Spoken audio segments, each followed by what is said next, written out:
Ubusanzwe mwarimu yafatwaga nk'umukozi uciriritse mu bakozi bose, aho n'umufundi wirirwa ku gikwa yavugaga ko umushahara we wahemba abarimu 3. Nyamara kuri ubu ibintu byaje guhinduka ubwo ku gicamunsi cyo kuwa mbere ku itariki ya mbere Kanama umwaka wa 2022 guverinoma y'u Rwanda yatangazaga ku mugaragaro ko abarimu, abayobozi b'amashuri n'abandi bakozi bafasha mu burezi bongerewe imishahara. Inkuru yatumye mwarimu amwenyura, aho kuri ubu bavuga ko bameze neza ndetse bamaze no kwiteza imbere bitewe n'inguzanyo itubutse baka bakayishyura ku nyungu ntoya hamwe n'umwarimu sako.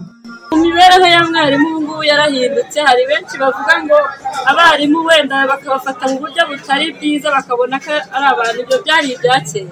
Ubu ngubu umwarimu ni umwarimu, ni umukozi wa leta nk'abandi, ni umukozi ufite ahava akagira n'aho agera mu iterambere rye. Kuvuga ngo umushahara wiyongerewe, hari aho wadukuye ari naho watugejeje. Tugeze kuri rwa rwego umwarimu ntabwo yabura imodoka ayishaka, umwarimu ntabwo yabura inzu, umwarimu ntabwo yabura imyenda y'abana cyangwa se minerivare. Ubu ngubu imibereho ya mwarimu imeze neza cyane. Aho bigeze aha ngaha abarimu basigaye biteza imbere, basigaye bahanga imirimo bahereye kuri wa mushahara babongereye. Dusigaye tugenda tugafata inguzanyo ifatika tugakora ibindi bikorwa biduteza imbere. Niyo mpamvu rero ubu ngubu mwarimu ntabwo afite imibereho mibi, ameze neza.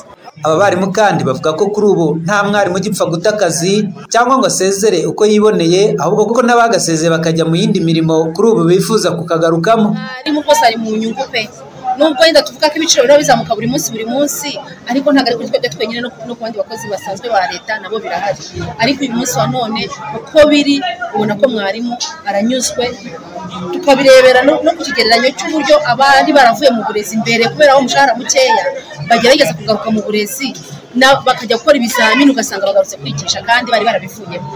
Hari abantu abarimu babaga mu burezi, noneho kubera ko bahembwaga make babonaga agashahara nta kigenda ntacyo kabamariye, n'ibyo batakaza bakabona ni byinshi cyane birenze umushahara, byagiye bituma abantu benshi bagenda. Ariko nyuma y'uko barimo bongejwe umushahara, na bandi bari baragiye n'abari baragiye mu yindi mirimo runaka bose baragarutse, bagaruka mu mwuga w'uburezi. Ubu nta mwarimu ugita akazi, ahubwo abantu benshi bifuza kuza kuba abarimu. Umuyobozi w'ishami ry'uburezi mu karere ka Rubavu, Simenzwe Emmanuel, avuga ko ugereranije n'ibihe byashize umubare w'abarimu baka wagabanutse ugereranije n'ubishize, bitewe n'uko nta mwarimu ugipfa gusezera akazi nta mpamvu.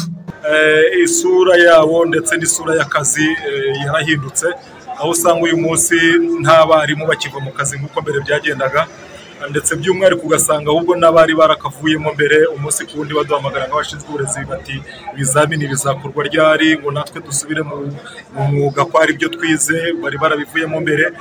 Rero turashimira leta y'ubumwe yasubije agaciro umwarimu.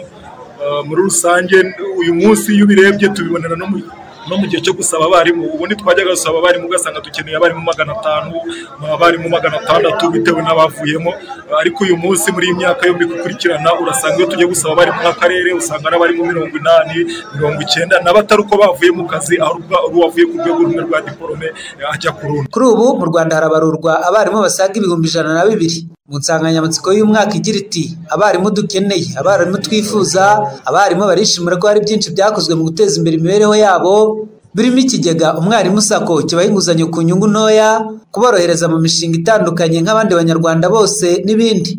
Rafiki Kabenga, Flash FM mu karere ka Rubavu.